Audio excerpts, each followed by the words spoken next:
Nakagapos ang dalawang kamay habang walang awang kinukuryente sa iba't ibang bahagi ng kanyang katawan ang isang babae. Ang mga lalaking nananakit sa kanya, mga Chinese national ayon sa mga otoridad. Tinutukan naman ng baril ang isa pang dayuhang lalaki habang kausap ang isa pang dayuhang lalaki. Maya-maya, idinikit na ng lalaki ang baril sa mukha ng nakaupong Chinese national. 怎么整？怎么整？ 哥，给我点时间吧，哥。哎，哥。 What the kidnappers were doing to you in this video and then what they were telling you? 大概的意思就是什么时候给钱嘛，怎么整嘛？问我，我说再给我一点时间嘛，我尽量的快点联系我的家人，让他打钱过来嘛。Oh. Ang mga pananakit na ito nangyari raw sa loob ng mga pasilidad ng Philippine Offshore Gaming Operators o POGO. Ito ay sa kabila ng total ban na ipinag-utos ng pamahalaan noong nakaraang taon.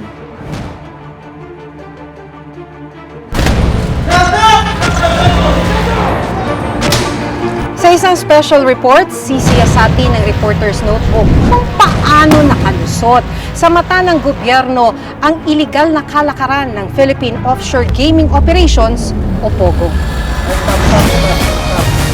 Paano nga ba tuluyang matutuldukan ng iligal na kalakarang ito?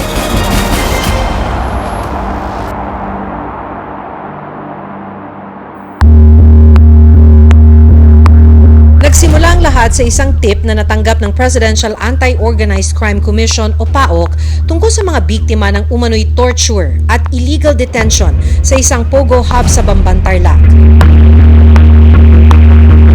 March 13, 2024, pinasok ng mga otoridad ang POGO hub sa Bamban.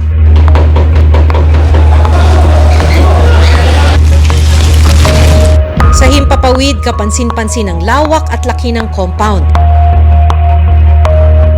May mga gusali, dormitoryo, villa at Olympic-sized swimming pool. Ang compound matatagpuan lang sa mismong likuran ng munisipyo ng Bamban.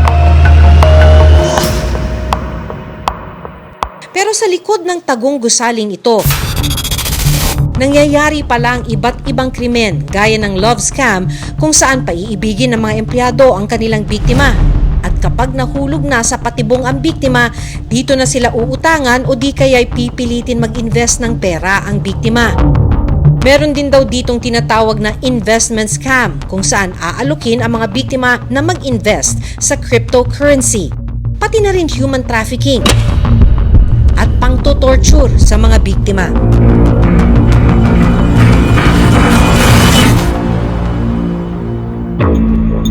Makalipas ang mahigit isang taon, binalikan ng Reporter's Notebook ang ipinasarang scam hub.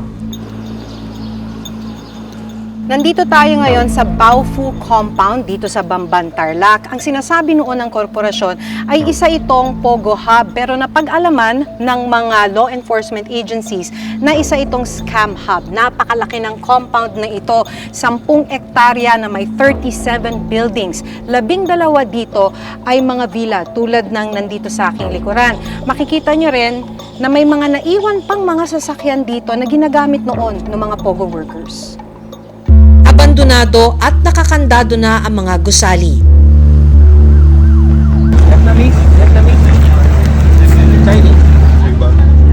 Sa kabuuan, 300 na foreign nationals at 200 na Filipino POGO workers ang na-rescue sa operasyon. Naaresto rin ang di umano'y 5 POGO bosses. Matapos ang halos isang taon, ganito na ang itsura ng compound. Parang ghost town.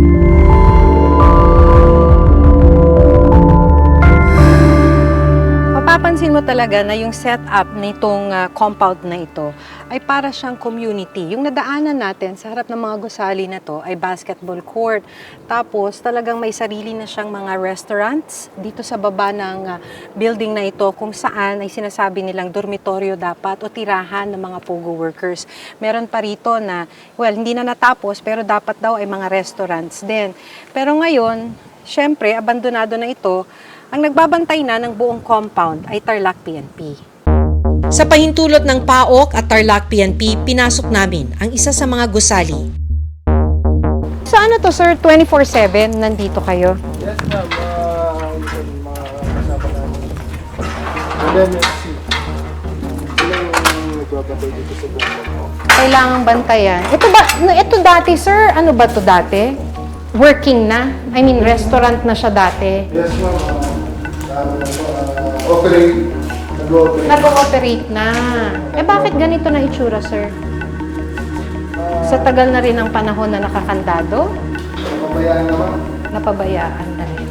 Ang ikalawang palapag ng gusali, nagsilbi raw dormitoryo noon ng mga pogo worker. Nandito tayo sa isa sa mga gusali na tinatawag nilang dormitoryo o tulugan ng mga pogo workers. Sobrang kalat. Yung sahig, nagkalat na yung mga gamit nila. Pero makikita ninyo na marami pa rin mga naiwan na personal effects yung mga pogo workers sa loob ng kanilang mga kwarto. Ay makikita mo nga, may lutuan pa, may naiwan pang mga makeup. Dun sa loob ng cabinet, may mga nakahanger pa na t-shirt ng pogo worker. So, napakaliit ng kwarto na to, no? Pero mapapansin ninyo, parang ilang pogo workers yung mga natulog dun sa loob ng kwarto. Kasi katulad dito sa kwarto na to, may 3 na double bed. So, sa napakaliit na kwartong to, ay may 6 na pogo workers na we can assume natulog dito sa loob ng maliit na kwartong to. Kahilera ng mga silid ng mga pogo workers, ito namang silid na ito na tambakan na ng mga CPU, ng mga keyboard, ng mga screen. So parang ito daw yung bodega ng mga sirang gamit. Sabi ng PAOK, ito raw yung mga ginamit sa pagsascam. Pero nung sira na, dito na tinambak sa bodega. Zunyuan Technology Incorporated ang tinukoy na offshore gaming operator na nag-operate sa lupang pagmamayari ng Baofu Land Development Incorporated. Base sa dokumento mula sa Securities and Exchange Commission o SEC, noong 2019, kabilang ang nooy nakaupong alkalde ng Bamban na si Alice Guo sa mga incorporator ng Baofu. Inimbestigahan ng Senado ang nasabing kaso. Inamin ni Guo na siya ang dating may-ari ng lupang kinatitirikan ng Pogo Hub. Pero mariin niyang itinanggi na sangkot siya sa illegal na operasyon nito. Hindi po kami involved in any POGO operation po, Your Honor. Kasama rin sa mga inimbestigahan noon sa Senado ang citizenship ni Alice Guo. Hindi nagtagal, isiniwalat ng National Bureau of Investigation ang pagkakatugma ng fingerprints ni Alice Guo sa isang Chinese national na si Guo Huaping. Sinuspinde ng ombudsman si Alice Guo bilang mayor. Sinampahan siya ng mga kasong tax evasion, falsification at graft ng Department of Justice. Sinampahan din siya at 13 iba pa ng kasong qualified trafficking. Sa gitna ng investigasyon, biglang nawala si Alice Guo. Hanggang sa matuntun siya ng mga otoridad sa isang apartment sa Indonesia. At sa tulong ng Indonesian Immigration, napauwi si Alice Guo sa Pilipinas. Ang malaking tanong, ano na nga ba ang nangyari sa mga kaso? Nasaan na si Alice Guo? Si Alice Guo nakakulong pa rin siya, no? Sa Pasig. And ang alam ko, she's facing around 20 cases. That's from qualified trafficking to money laundering and yung ibang kaso pa. Kasama na rin yung paggamit niya nung birth certificate natin na inassume niya lang yung pangalan niya. Ongoing pa lahat yun. Actually, may mga kaso pa rin ifa-file sa kanya. Ma'am Alice, ma'am! Ma'am, short message lang po sa mga taga-Bamban, ma'am. May 21, 2025, lumutang si Alice Guo at nag-file ng counter affidavit para sa mga kasong falsification, tax evasion at reklamong graft na isinampa ng DOJ laban sa kanya. It's our turn to present our evidence. So basically, kailangan niya na mag-appear personally din. And of course, she's confident na she can explain everything. She can explain or she can refute the allegations against her. May 23, 2025, karagdagang 62 counts ng money laundering charges pa ang isinampa ng DOJ laban kay Guo. Sinubukan naming kunin ang panig ni Alice Guo sa pamamagitan ng kanyang mga abogado, pero hindi sila nagpaunlak sa aming panayam. It's our turn to present our evidence. So basically, ano siya, parang ilang beses na siyang na-charge. Pero hindi siya nagpaunlak sa aming panayam. May 23, 2025, karagdagang 62 counts ng money laundering charges pa ang isinampa ng DOJ laban kay Guo. Sinubukan naming kunin ang panig ni Alice Guo sa pamamagitan ng kanyang mga abogado, pero hindi sila nagpaunlak sa aming panayam. June 2024 nang i-raid ng PNP, PAOK at ibang law enforcement agencies ang compound na ito ng Lucky South 99 dahil sa pagkakasangkot di umano sa illegal na scam operations. Lucky South 99 Corporation ang tinukoy na kumpanyang nag-ooperate sa naturang lugar. Wala ring license to operate ang scam hub. May lawak na 10 ektarya ang compound. Hoy, sino yan? Hoy! Ayan. Ay, stop. Sa gitna ng pagsalakay ng mga otoridad, lumutang ang isang lalaking Chinese national na nakaposa sa bed frame, bugbog sarado, may mga pasa sa katawan at humihingi ng saklolo ang lalaki. Matapos ang pag-rescue sa kanya ng mga otoridad, natagpuan namin ang lalaki sa isang pasilidad ng PAOK sa Pasay City. Kwento niya, dinukot daw siya ng 2 lalaki habang naglalakad sa Pasay City noong June 2, 2024. 我在帕善被绑住，然后他们开着车把我送到那个地方。 Sa kabuuan, umabot sa 158 na dayuhan ang nasagip sa Pogo Hub. Pinuntahan ng Reporter's Notebook ang compound ng Lucky South 99. Tulad sa Baofu Compound sa Bamban-Tarlac, nakakandado at abandonado na rin ang mga gusali. Ilang mga gamit pa ang aming nakita, palatandaan na may mga nakatira noon sa lugar. Sa labas, marami ring mga sasakyan ang naiwang nakaparada. Ang ilan sa dating mga opisina ng mga Pogo worker, nagkalat pa ang ibang mga gamit sa mesa. Si Cassandra Ong ang tinutukoy na authorized representative ng Lucky South 99 ayon sa Philippine Amusement and Gaming Corporation o PAGCOR. Kalaunan, lumabas sa investigasyon na maging si dating presidential spokesperson Harry Roque konektado di umano sa Lucky South 99. Sa isinagawang pagdinig sa Senado noong July 10, 2024, si Roque rin daw ang di umano'y legal head ng Lucky South 99. So malinaw po, nakalagay sa legal ng Lucky South 99 si Attorney Harry Roque. So tama po ba itong binabasa ko? Yes ma'am, I confirm po na pinasa po nila yun. Pero mariin itong itinanggi ni Roque. As an officer of the courts and under oath before the Senate of the Republic of the Philippines that I have never acted as legal counsel for Lucky South 99 or for any other POGO. 5 times po siya tumawag. Nagtatanong lang naman po siya kung ano po yung mga lacking documents na kailangan pang i-comply. And then isang beses po ay nagfa-follow up po ulit siya kung ano po yung status ng application nila ng Lucky South. Dahil dito, sinampahan sina Roque, Ong at 48 iba pa kabilang ang mga incorporators at officers ng Lucky South 99 ng kasong paglabag sa RA 9208 o Anti-Trafficking in Persons Act of 2012 o human trafficking na nangyari sa Lucky South 99 Scam Hub. It could be speculated that these things may occur, but there's no sound basis for that. It's just a speculation. Nito lang May 15, 2025, inilabas ng Angeles, Pampanga RTC Branch 118 ang warrant of arrest laban sa kanila. 67th day from The Hague. See you. Sa kasalukuyan nasa the Netherlands si Roque habang hindi malinaw ang kinaroroonan ni Ong at iba pa.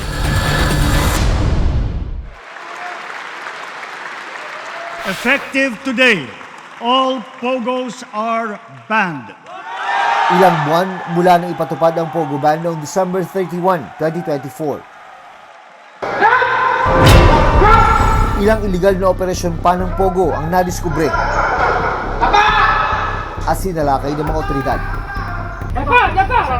Sabi ng PAOK, hindi natapos sa kawalan ng lisensya ang problema. Mula raw kasi sa malalaking Pogo noon, nagsulputan naman ang maliliit na small-scale operation na tinawag ding guerrilla operation ng Pogo. To make it appear na wala nangyari, na parang okay lang, kailangan gumawa sila at mag-continue pa rin sila nung ginagawa nila. February 13, 2025, sinalakay ng PAOK ang isang hinihinalang Pogo Hub sa Pasay City. Matapos makatanggap ng tip na may mahigit 30 Indonesian nationals daw ang ikinukulong dito. Come here. You sit here. Sit here. Pagpasok ng PAOK sa compound, dito na tumambad sa kanila ang mga biktima. Indonesian? Agad silang nirescue ng mga otoridad. Hey, come here. Pero sa gitna ng pag-iimbestiga ng PAOK sa lugar, isa pang tip ang nakuha nila mula sa mga sinagip na biktima. Isang Chinese national daw ang kinidnap at ikinulong sa isang condominium sa Parañaque City. Agad na nagsagawa ng follow-up operation ng PAOK at Southern Police District para masagip ang biktima. Sa cellphone video na inilabas ng PAOK, makikita ang sinasabing kinidnap na dayuhan. Sa video, makikitang nakatutok sa kanya ang 38 caliber na baril. Ilang saglit pa, inilipat na ng lalaki ang baril sa mukha ng biktima. Maririnig din sa video na nag-uusap ang dalawa sa lengguwaheng Chinese.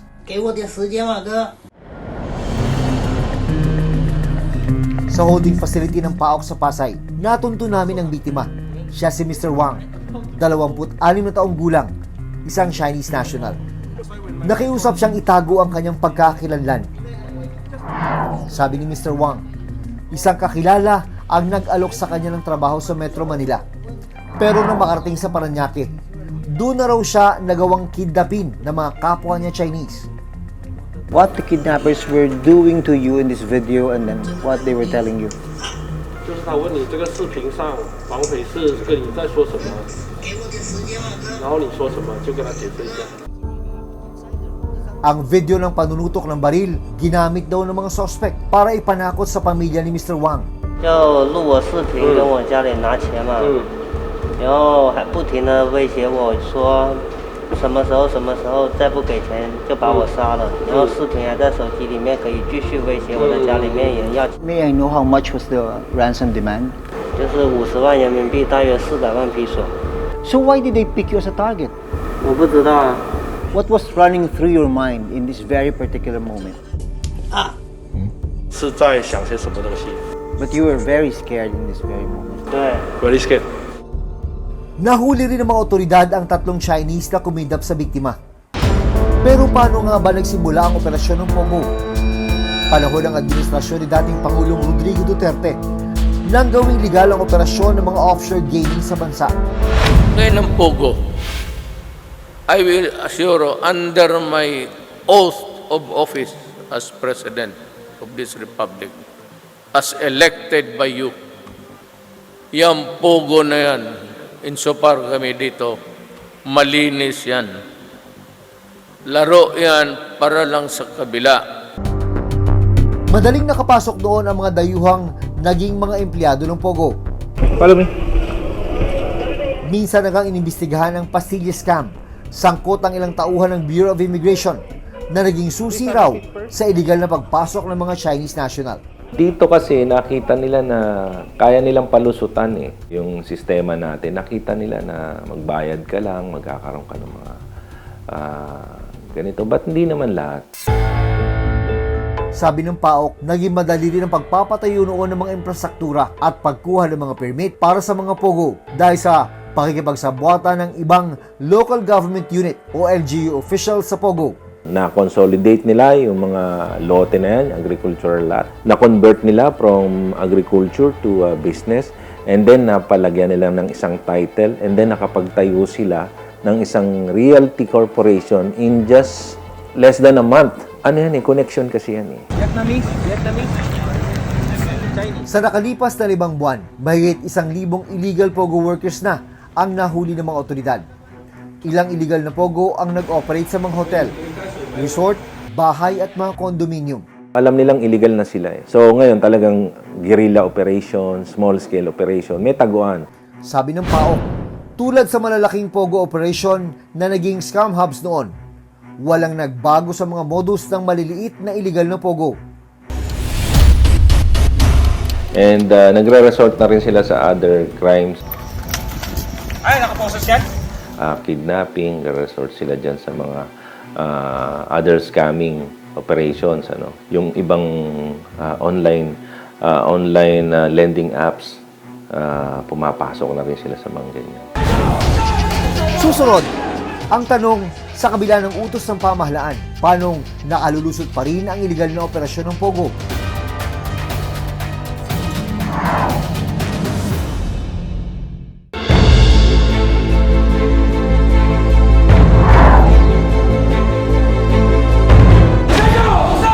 Ang tanong, sa kabila ng utos ng pamahalaan, paanong nakalulusot pa rin ang iligal na operasyon ng Pogo? Ayon sa PAOK, isa sa nakikita nilang hamon ay ang kakulangan ng kakayahan ng mga local government unit o LGU na masala at maharang ang mga Pogo. They ask for permits. Magtatayo lang po kami ng computer shop. But actually what they will be doing is to establish yung Pogo operation. Hindi alam ng mga local yon, not unless na they will ask us for our expertise para ma-check yung mga computers kung ginagamit nga.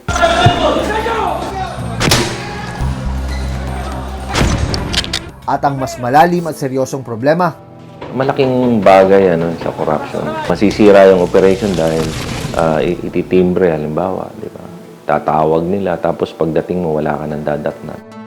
The lack of oversight, the lack of proper surveillance, and the lack of follow-through ng mga government agencies natin, doon talaga nagkaroon ng problema. And this is systemic corruption. Talagang may network, meron talagang mekanismo. Maliwanag na meron talagang takipan na nagaganap. paano nga ba matutuldukan ang operasyon ng Pogo sa bansa? Naging ugat na ng mga modus at pang-aabuso. We need to establish a framework. Could be an interagency mechanism that will really focus on the problem. Kung makikita kasi nitong mga transnational criminal offenders na to, na talagang seryoso yung gobyerno natin to run after them, I think this will give a chilling effect somehow. Tingin ko malaking bagay na nagawa ng present government sa pagsawata nitong Pogo problem nito at pati yung mga krimen na kaakibat at daladala nitong Pogo.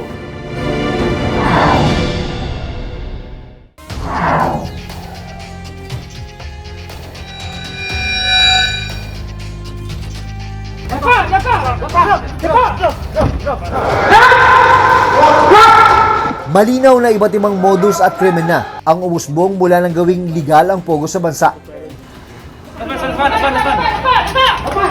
Sa pagpapatupad ng Pogo ban, hindi lamang mahigpit na implementasyon nito ang kailangan.